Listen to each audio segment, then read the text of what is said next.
Сәлем баршаңызға достар, біз бүгін мерекелік дастарханға арналған фунчоза салатын дайындайтын боламыз. Бізге ең алдымен 2 қияр, сәбіз, болгар бұрышы және де ет керек болады. Мен мұнда тауықтың етін қолдандым, басқа да еттер жарай береді. Содан соң фунчозаға арналған дәмдеуіш, фунчозаға арналған осындай лапша керек болады. Содан соң соевый соус керек және дәміне қарай тұз, бұрыш керек болады. Ең алдымен осындай тауықтың еттерін алып, ұзыншалап, соломкалап, майдалап турап аламыз.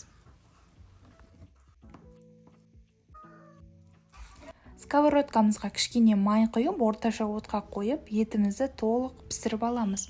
Менде тауықтың еті болғандықтан жылдам пісті. Сіздерде сиырдың, жылқының еті сияқты еттер болса, оны бұқтырып пісіріп алыңыздар. Енді көкөністерімізді тураға көшейік. Менде осындай кішкентай көзді терка, осыдан сәбіздің барлығын өткізіп алдым. Содан соң біз қиярды тураға көшеміз. Қиярды да майдалап, жіңішкелеп, соломкалап турап аламыз.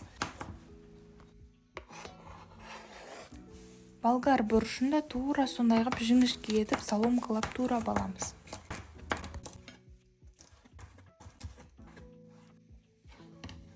Осы тура алғандардың үстіне жаңағы қуырып алған етімізді саламыз.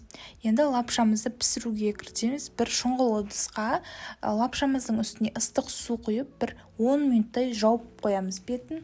Міне біздің лапшамыз дайын болды. Енді осындай дұрышлаққа салып, үстіне салқын су құямыз. Сол кезде біздің лапшамыз жабыспайды. Осылай жақсылап сілкіп аламыз әдемілеп. Турап алған көкөністердің үстіне лапшамызды саламыз.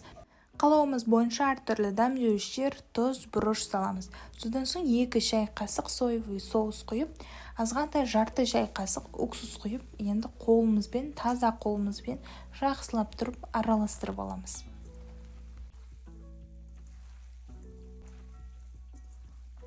Міне біздің фунчоза салатымыз дайын. Астарыңыз дәмді болсын. Сіздермен бірге болған Раушан.